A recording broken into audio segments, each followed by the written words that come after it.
Hello, everyone, and welcome to this live stream, which is part of the Uptime Labs Incident Fest 2025. Today, I'm really excited to talk to three engineering leaders about how participating in incidents can be a catch-22 for executives. If you're watching this in the live stream, please post your questions and observations below. We're going to be responding in real time. And if you're watching the recording on YouTube, we would love to hear your thoughts in the comments below. I'm Beth Adele Long. I work with Adaptive Capacity Lab and I'm an advisor for Uptime Labs. And I'm delighted to welcome three current or former executives who are also passionate about supporting great incident response. First up, we have my colleague, John Allspaw, who will be familiar to many of you watching this. He worked first as an engineer, later as CTO at several iconic tech companies, including Friendster, Flickr, and Etsy. It was while he was CTO at Etsy that he began bringing ideas and practices from fields like resilience engineering and naturalistic decision making into the tech field. After leaving Etsy, he co-founded Adaptive Capacity Labs with Dr. Richard Cook. And now John and I consult with software-reliant companies to help them learn better from incidents. Next, we have Alex Hibbett, who is engineering director at Storio Group. Storio Group is the company behind some of Europe's biggest photo gifting brands like Photobox, Hoffman, and Albelli. These days, Alex leads their customer platform, but his roots are in the SRE world, and he still retains a passion for building both reliable, scalable systems and the human processes that support them. And last but certainly not least is Hamid Silatani, CEO and co-founder of Uptime Labs, which is the company behind Incident Fest. Before founding Uptime Labs, Hamid was at IG Group, a financial trading platform where he experienced the sharp end of being on call in a demanding environment, as well as being a senior tech leader desperate for quick recovery. So we're talking to three very experienced engineering leaders who also have a very strong background as practitioners. So today we're talking about this catch-22 of executives participating in incidents.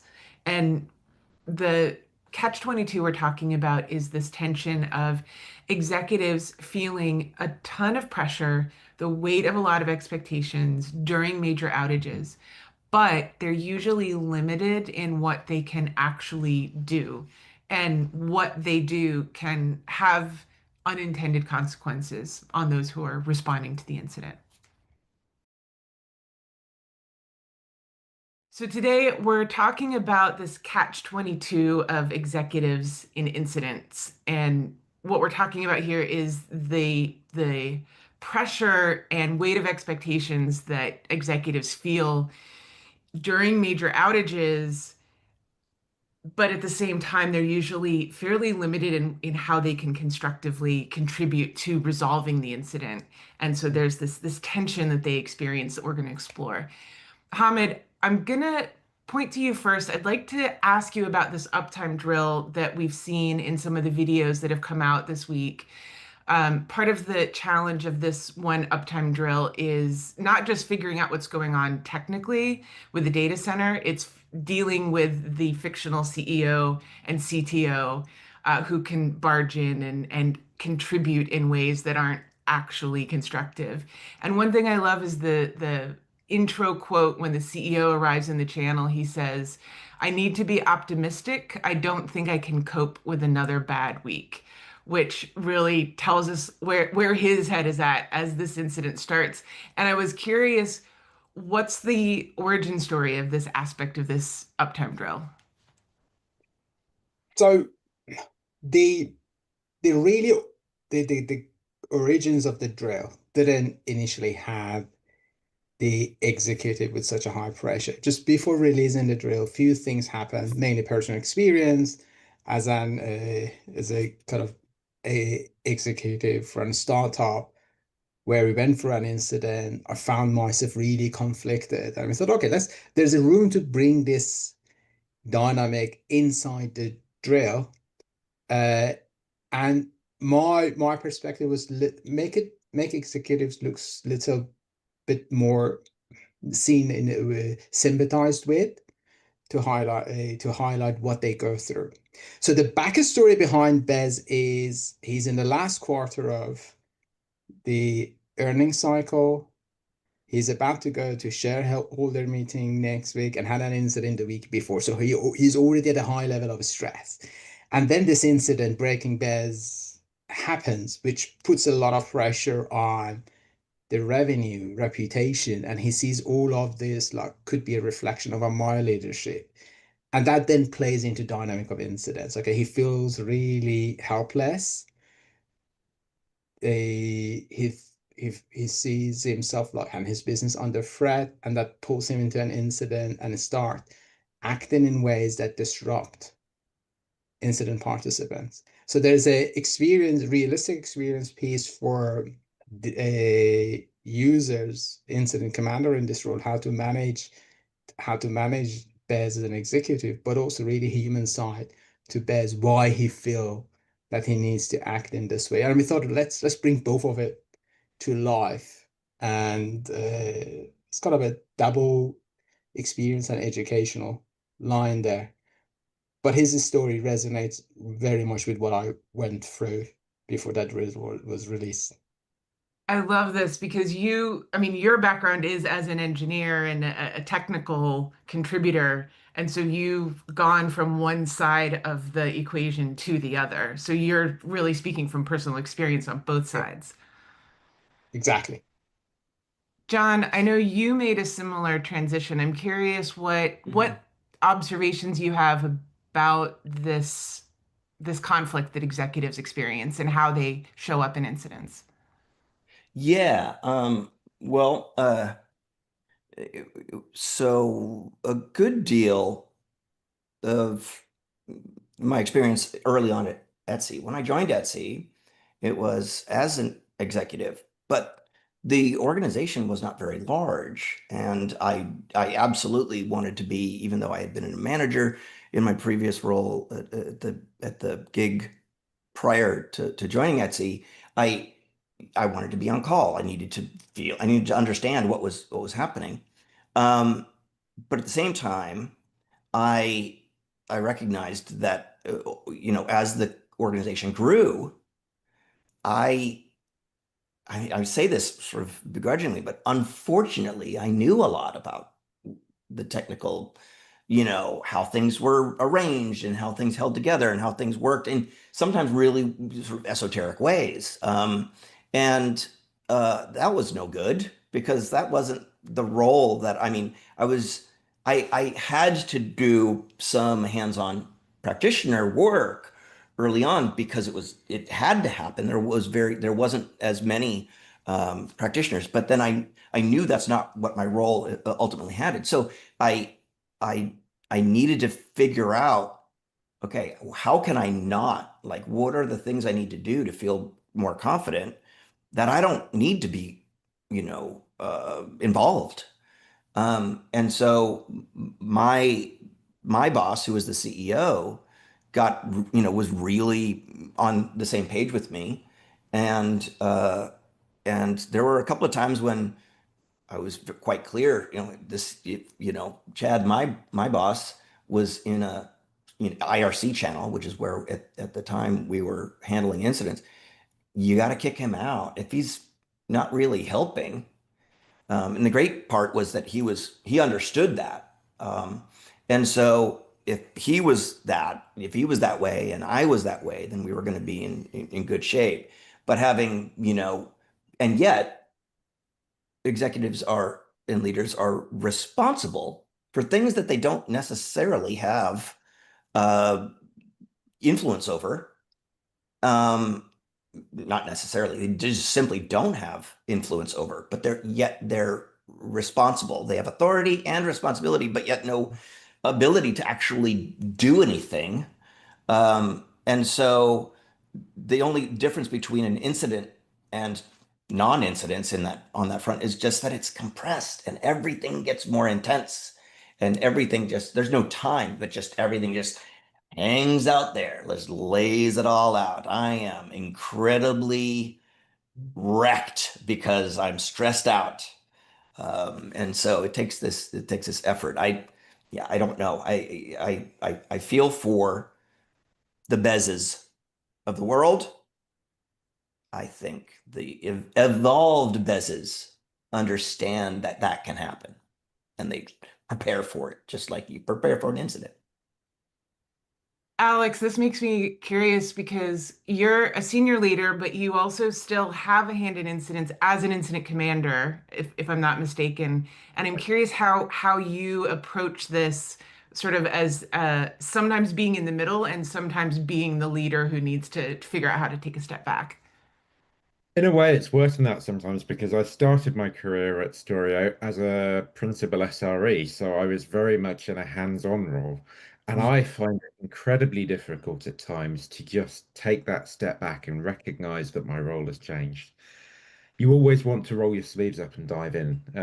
If you feel that you know the systems, as John was just saying, sometimes you do know that you are the person who knows the answer, but you've also got to try and reflect that your role has changed. I'm a leader in the Storio organization now, and my presence can be productive, but can also be very counterproductive. I Mm, always worry about the quiet voices in a call, those that may not know me well, may not have seen me back when I was a principal engineer, may not be used to the way that I operate, who only know me through my title.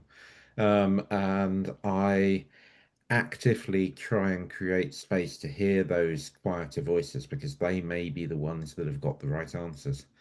I also try and humanize myself. I think this is what breaking Bez as a drill does really well. You can empathize with Bez's stress. Um, Whether that is the right thing for all employees or not to be having to empathize with is another question. But I think making sure that there is a human element to the executives in a call. If they are mm. in a call and they're acting up, working out how we make sure that they recognize that they may be having a negative effect is really, really important. I love that the I feel like it can be easy to sort of villainize execs in their participation, and I think you're right. That drill does really humanize Bez, even while you have to manage his participation. I think one of in one of the drills that you see in some of the excerpts in the videos this week, one of the incident commanders tells the CTO, like, go get a drink of water. You know, it's like, okay, I need to get you out of the room, but I'm going to remember you're human. Like, here's a concrete suggestion. Um, from any of the three of you, do you have thoughts on um, as an executive, what how can executives and people who are kind of at that senior leadership level show up constructively? I can answer Uh, that from our experiences. So, Sturio is a very calendar-led organization, both in the sense that we sell calendars, but also in the sense that the entire sort of Black Friday through to the holiday period end period is a very critical time of year for us. And stress is absolutely massive over that period. I can think of several of my leaders in the executive showing what great looks like in incident management in those times. We've had times when incidents have been running overnight into the 2 or 3 a.m. in the morning. We've had complete site outages and we've had tens of people that's on calls fixing problems. What great looks like by the leaders in those incidents is coming along, not demanding answers, but instead offering support. And one of our executive in particular showed up, didn't pressure for an update. He received an update from the incident commander, who was sensible enough to understand there was a new presence and we needed to bring that person on to speed. And that leader turned around and simply said, great, it seems like you're all on it. Let me know if there's anything I can do to mm. support, Yeah. and thank you for all of your efforts. And Yeah. that was the Now, engagement. Everybody felt supported, and we knew we had somebody in the executive who understood the situation and was there ready to support us. Amazing. John, that reminds me of hearing stories of you at Etsy and people saying, yeah, as CTO, John's contribution was, what do you want on your pizza? Like, Yeah. I'm gonna feed you and I'm gonna stay out of your way. You mean I think that uh I think we would all be, it would be good for us to, from a business standpoint, to hope that all of our competitors believe that there's such a thing as no incidents. We want them keep believing that. That's great because we'll be eating your lunch in the meantime. Yeah, the idea that that you can do or that. Yeah, I'm here to help. I don't know how I'm going. I don't know the best way. Yeah.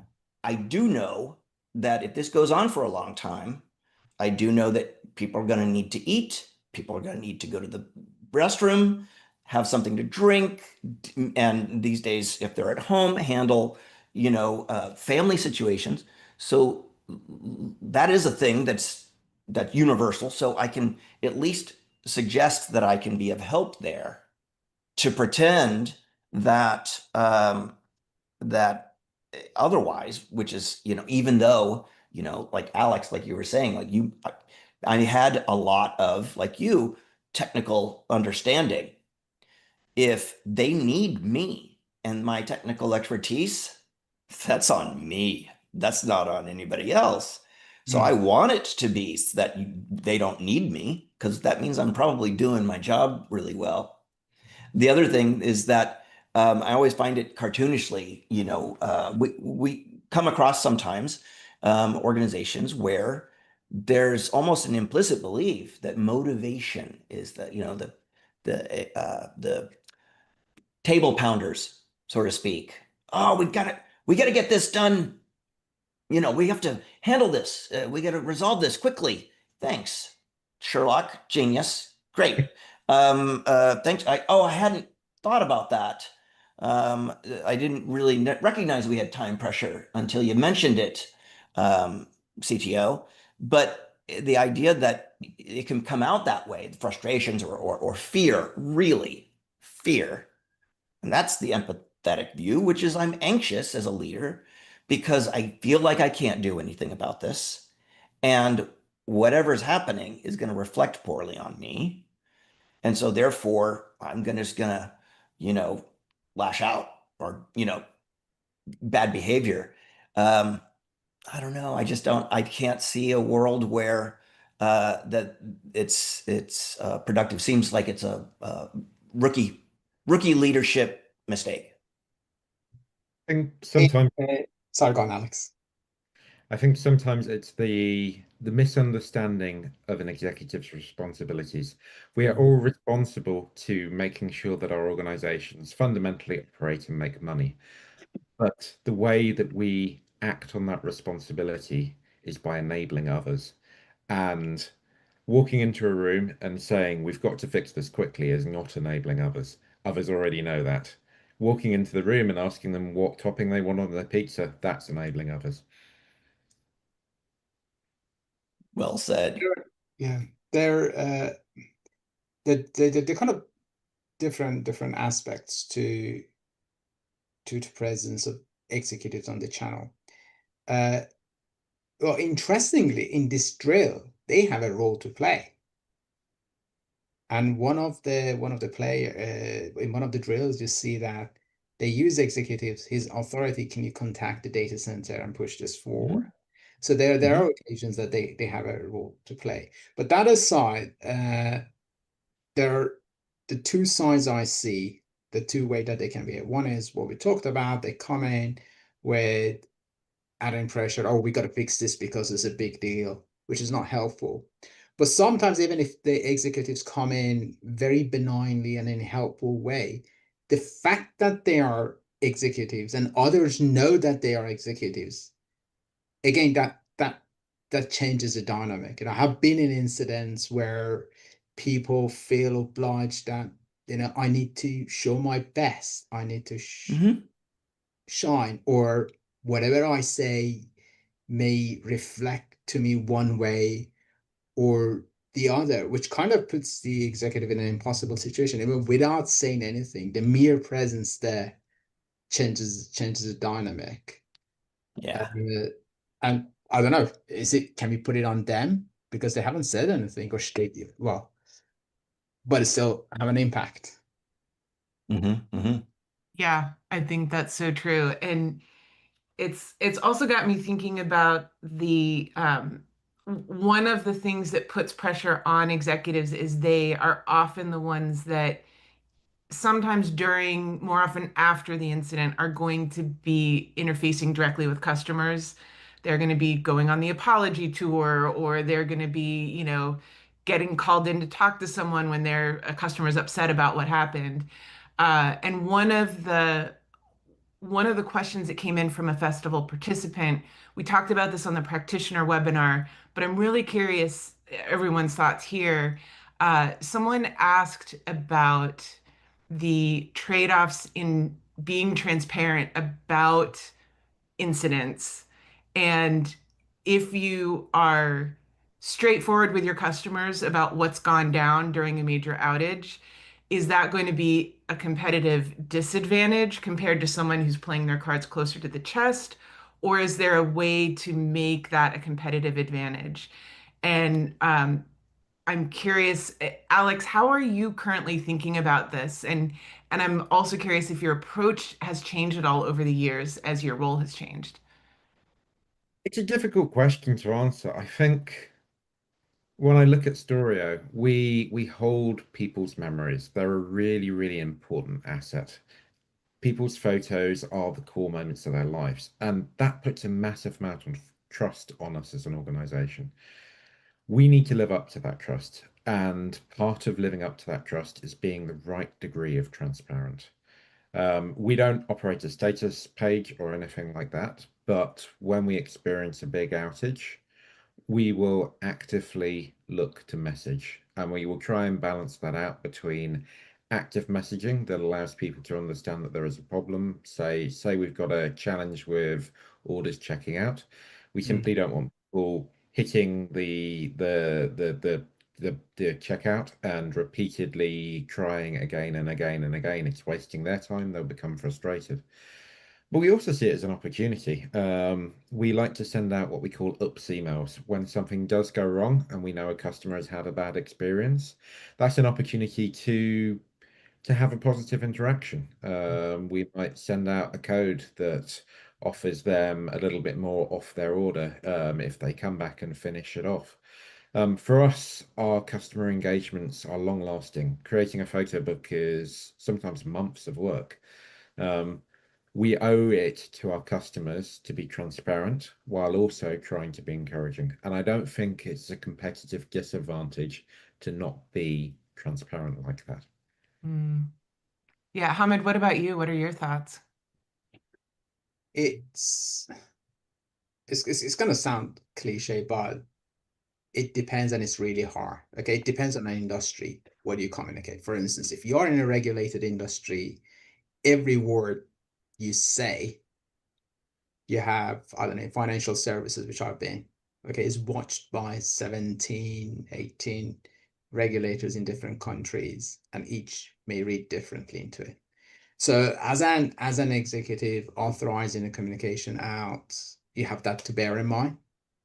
You want to be forefront with keeping people updated, but also at the same time providing useful and accurate information. Okay, there are many incidents that, for the good reasons, companies, executives being quick to update the people, but then that information turned around to be wrong. They were reprimanded because of it. Uh, but I was researching this communication mishap. Came across Talk outage in 2015. The hack. Okay, they came up with the initial. We were aware of an issue. 157,000 records were affected, and later on that number was very different, which eroded the trust. Yes, I don't know. It's really hard to balance it. I think the communication wants to acknowledge what happened. It wants to build trust. It wants to create sense of confidence in customers and the market that we got this, trust us.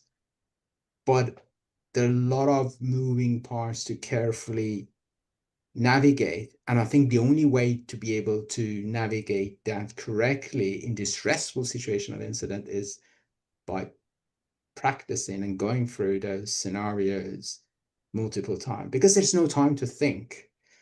Yeah, so that's my take. And when I was doing this research, there's just endless number of examples of this I come across with. It can take hold of this conversation. I won't do it. But the other one was, I thought it was very interesting, was the Southwest airline problem in Christmas 2022, where the CTO, I think, where CEO waited a long time, recorded a message, sent an apology, but that was like backfire because it was too little, too late. So it's not easy field to play. Yeah, this is definitely a hard problem, and I hear you. There's whether you're transparent, and then there's what that actually means. Like, how are you communicating when? John, I know you've got thoughts on this. I'm curious your take. Yeah, I think I agree actually with both Alex and Hamid in that it depends. And we've been looking at this particular topic and like all the topics that surround it for a number of years. And I feel like there's there's something more, there's more attention that's warranted.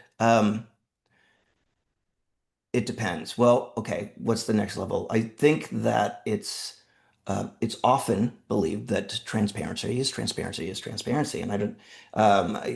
Our view is that not transparency is not universally valuable or positive. If I'm transparent about a bunch of details that you as a customer or a client or a business partner are not interested in, that's actually going to erode my credibility because then it looks like I'm trying to snow you about something. Um, and so what you're transparent about matters.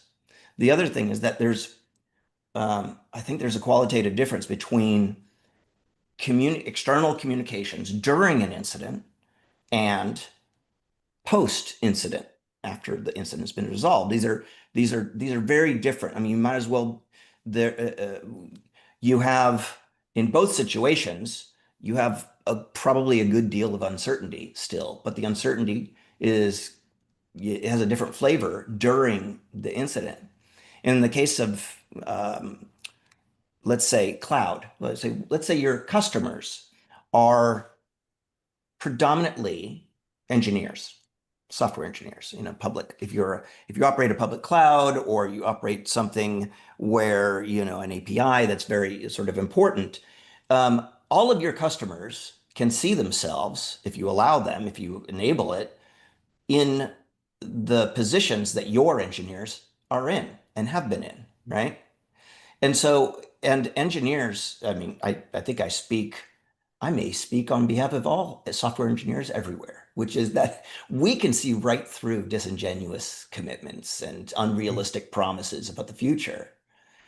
And apologies, fine, are great. B2C may be very different, but repeating an apology, we see this a lot. It doesn't make the sentiment behind the original apology stronger. In fact, if anything, the more apologies that you make, the less that actually does what you want. And so, you know, I don't know. It may be a little bit controversial. If there's a status page that was genuine, and again, maybe this is just with engineering, software engineers as customers. Say if you put a status page during an incident, we have no idea what's happening. No idea. And then another 10 minutes. Yep, we thought we knew what was happening. Yeah, that was wrong. No idea. We're working on it. Could people do that? Would companies have the confidence to do so? I think in some situations that may actually build more credibility because if the engineers know that, like, we are still we're working hard on the problem and blah, blah, blah, insert, a bunch of sort of nothing speak. But you got to put something up there. I think there's opportunity. I mean, again, the bar is real low. It's like we're not entirely sure, or we're becoming aware of it. And then like say we're working on it, but different words over time, and then like, ooh, when we fix it. Yeah, it's like getting the recording when you call and you get on your call is important to us. Thanks. Thanks. If it was important, you'd pick up the phone. Um, and so yeah, there's an opportunity, I think, for communications surrounding uh, incidents that don't end up looking like, when everything is boiled down to how hard can I apologize? And I can apologize so much that they'll forget or Mm. they'll forgive. Like, if forgiveness is what you want, then continue on. If it's a credible business relationship that you'd like, I think there are other ways to do it. So anyway, I might be the only rebel here on this particular topic.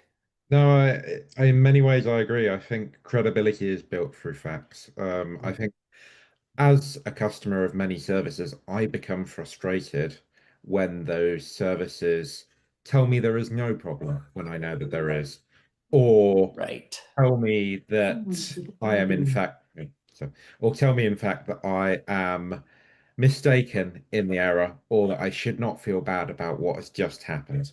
It's almost easier to list the things to not do when it comes to incident communication than it is to say what you should be doing. Yes. Excellent. And I wonder if there is just idea occurred to me as we were talking when w- when communication is made at the two parts, the party that issues that communication with the purpose of someone else to receiving that communication and doing something about it or feeling better or feeling more confident. Uh, and it might be that in our industry, there's a room for educating the both sides, what is the right level of communication to expect from our service when we go down. So we proactively, before, while everything is happy and good, we would tell people that this is the way we will communicate when things go wrong. So expectations are set so people don't feel that, oh, I don't know what to expect, so I will expect everything that I like to know right now. And that could be like so many different things. I don't know if it's possible or not, but it just occurred to me that the two parties, and it's very hard for the one to always get it right when the expectation on the other side is not clear or commonly understood. I think Yeah. the challenge there is predicting all of the different potential modes Mm. of error that you may want to communicate around, and almost having a predetermined set of communications can quite quickly lose that integrity element. We've spoken about the Yeah. idea of transparency and integrity are important. If you're on a journey to try and be transparent, if you've got pre-canned sort of responses, quite quickly you lose that Mm. credibility. Yeah. Equally, you start throwing them around when they are not necessarily the right time to bring them out. Yeah. Yeah, I 100% agree. And Hamid, the idea of an expectation that's built up over time, positive or negative, I think is spot on. And talking about credibility, there are lots of examples. I'm certainly somebody who was did this in the past um, as well, but saying that something, oh, we're going to end this blog post or article, post incident article, with a commitment, and we're going to do these things to to ensure, which I may remind people is as far as every English dictionary I've seen is synonymous with guarantee, which I don't think most people recognize. This will never happen again. And I want to make, because I'm going to commit to you very so strongly that you'll feel better. But by the way, the next time an incident happens, I do not want you to remember that I committed to you never happen again. Also, by the way, when it doesn't happen again, we're not going to point that out. Mm. The absence of it happening, you'll just have to guess. We don't track how many times it doesn't happen again. We track how many times it happens, and we will commit at every one, just hoping that customers will somehow emerge into some amnesia about past incidents that look or anywhere like the one that we just had. Um, that's a good way to kind of ruin your credibility as well. So maybe you could say something, not you don't have to say, ah, never happen again. We're ensuring that.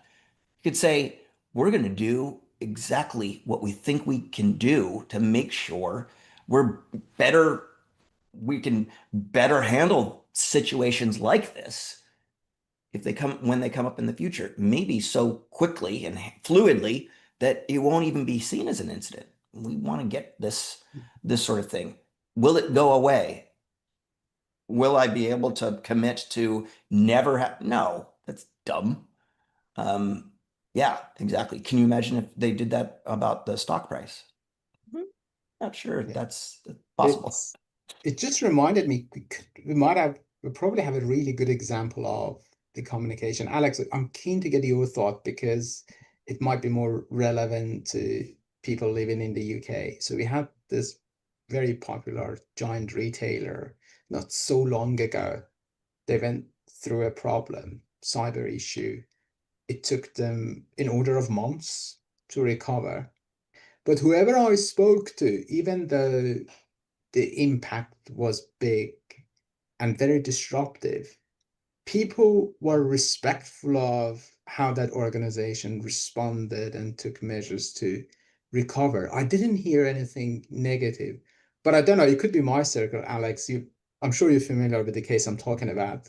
Keen to get No, your absolutely. I think that particular retailer managed to maintain its credibility throughout the entire process. Everybody knew that they were having challenges. The brand itself is based around being a credible brand, and they lived that value in how they communicated. They were transparent, that they didn't know what was going on. And I think you touched on this earlier, John, the idea of yes. honesty around level of understanding. They managed to live through that. When they did have an idea of what was going on, they were transparent around that. And then they apologized, but they only apologized once and at the Yeah. end. And that to me brought them a massive amount of credibility. I don't think I've heard anything but sympathetic voices for that particular organization. Yeah. And to put it in context, I think their online offering is just still coming back up or may not after a few months. And again, they were very transparent. The reason it's taking so long is we value safety or confidentiality of the data of our customer over quick recovery. Yeah. Bear with us. And you know, when I read that, okay, I can't sign up to that value. I wouldn't want you to do it any other way. So I think That's for me, that was like an incredible example of communication for such a big issue managed very well. That's fascinating. And that just for me ties back to your comment, Hamid, that understanding what your customers care about and matching your communications to that is so important here. Um, I would love to keep quizzing all three of you. This has been so fascinating, but we're out of time. So, Alex, John, Hamid, thank you so much. This has been wonderful. And thank you to everyone who's watching for joining Uptime Labs Incident Fest 2025, where we're celebrating the people who handle software incidents every day, every night around the world. If you want to try out a platform that lets your teams practice all the aspects of incident response that we've been talking about today, including dealing with anxious executives, managing customer comms, aligning responders with business goals. That is now easy. You can just go to uptimelabs.io and click on try it for free. Thanks for joining us, and we'll see you online. Thank you.